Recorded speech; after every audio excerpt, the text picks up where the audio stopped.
اعوذ باللہ من الشیطان الرجیم بسم اللہ الرحمن الرحیم یا ایہا الذین آمنوا ارکعوا واسجدوا آمنت باللہ صدق اللہ العظیم۔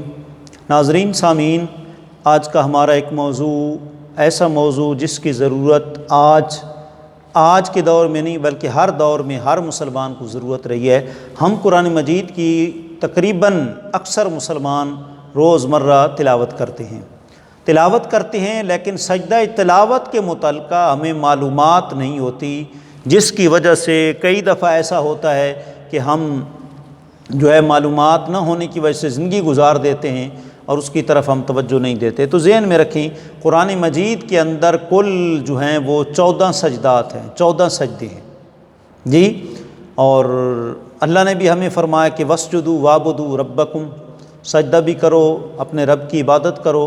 اور کہیں حدیث میں آتا ہے، حضور نے فرمایا کثرت سجود کر کے اللہ کا قرب وہ حاصل کرو، جیسا کہ حضرت ربیہ کو آقا علیہ الصلوۃ والسلام نے فرمایا تھا۔ تو بھائی 14 سجدے ہیں۔ علامہ عبداللہ ابو البرکات نصفی رحمۃ اللہ تعالی علیہ فرماتے ہیں، اگر کوئی بندہ 14 کے 14 سجدے ایک مجلس میں وہ کر لے تو پھر جو بھی مشکل ہوگی اللہ اس کی یہ مشکلات کو ان سجدوں کی برکت سے وہ حل فرما دے گا۔ تو لیکن بھائی جو طریقہ ہے سجدے کا، فوراً آپ تلاوت کرنے کے ساتھ ہی سجدہ کر لیں تب بھی ٹھیک ہے، لیکن آپ دیر سے کریں گے تب بھی ٹھیک ہے، لیکن فوراً کرنا افضل ہے، کیونکہ مشکات میں ایک روایت ہے کہ جب بندہ سجدہ تلاوت فوری نہیں کرتا نا، شیطان ہے نا وسوسہ ڈالتا ہے، چلو جی کل کر لیں گے، پرسوں کر لیں گے، چلو یار پورے 30 پارے ہوں گے پھر کر لیں گے۔ یوں کرتے کرتے شیطان وہ دیر کرواتا ہے، اور شیطان جب بندہ فوری کرتا ہے نا تو پھر شیطان کیا کرتا ہے، واویلا کرتا ہے، سر کے اوپر مٹی ڈالتا ہے جی، کہتا ہائے اولاد آدم سجدہ کر کے جنتی بن جائے گا، مجھے سجدے کا حکم تھا میں نے سجدہ نہیں کیا۔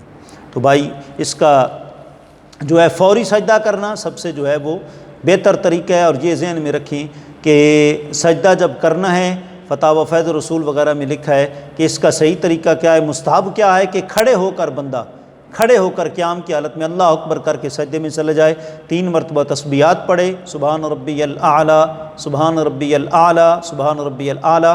اس کے بعد پھر کیا پڑھے، شیخ عبدالحق محدث دہلوی علیہ رحمہ کی مشہور کتاب ہے شرح صفر السعادت، اس کے اندر اور فتاوی لطائل احمدیہ کے اندر اور دیگر کتب میں بھی مختلف وہ روایات لکھی ہیں۔ کہیں لکھا ہے کہ سجدے میں سمعنا واطعنا غفرانک ربنا والیک المصیر، یہ پڑھ لے تسبیحات کے بعد۔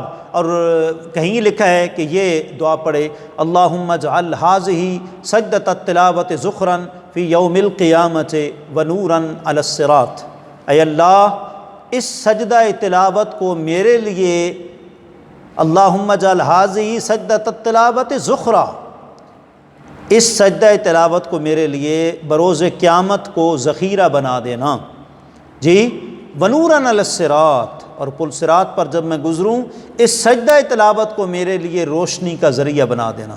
اللہم اجعل ھذہ سجدۃ التلاوۃ ذخرا فی یوم القیامۃ ونورا علی الصراط، یہ دعا ہمیں پڑھنی چاہیے سجدہ تلاوت۔ اور پھر اس کے بعد آپ کو معلوم ہے نہ اس میں تشہد ہے اور نہ اس میں سلام ہے، تو یہ طریقہ ہے وہ سجدہ تلاوت کا، ہمیں اس کے مطابق وہ سجدہ تلاوت کرنی چاہیے۔ اور جب بھی سجدہ تلاوت آپ نے کرنا ہے اس بات کو ذہن میں رکھنا ہے کہ اگر آپ نے اونچا پڑھا ساتھ والے نے سن لیا تو پھر اسے بھی کرنا پڑے گا، لہٰذا کئی دفعہ ایسا ہوتا ہے بندے کو پتہ نہیں ہوتا، اسے بتانا چاہیے یہ مسئلہ کہ بھائی میں نے اونچی ایت سجدہ پڑھ لی ہے لہٰذا تم بھی سجدہ کرو۔ تو بہتر طریقہ یہی ہوتا ہے کہ جب ایت سجدہ آئے تو پھر اس وقت ہمیں آہستہ لہجہ اپنا کے کیونکہ اس کا سبب کیا ہے، سماعت ہے، تو جو بھی سن لے گا اس پر سجدہ تلاوت وہ لازمی ہو جائے گا۔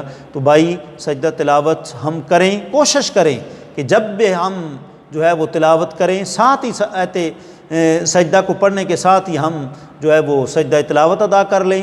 اور جو مسنون دعا یہ اللہم اجعل ھذہ سجدۃ التلاوۃ ذخرا فی یوم القیامۃ ونورا علی الصراط، اس کو وہ پڑھ لیا کریں۔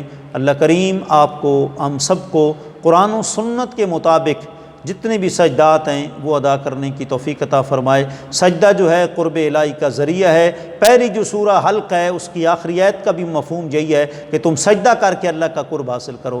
اللہ کریم آپ کو ہم سب کو جو سجدات ہیں قرآن مجید کے 14 کے 14 ادا کرنے کی توفیق دے، اور جو 17ویں پارے میں ہے یا ایھا الذین آمنوا ارکعوا واسجدوا، یہ جو ہے وہ شافی مسلک کے جو لوگ ہیں ان کے نزدیک ہے، ہمارے حنفیوں کے نزدیک نہیں ہے۔ اللہ کریم آپ کو ہم سب کو قرآن و سنت کے مطابق جینا مرنا نصیب فرمائے۔ وآخر دعوانا ان الحمد للہ رب العالمین۔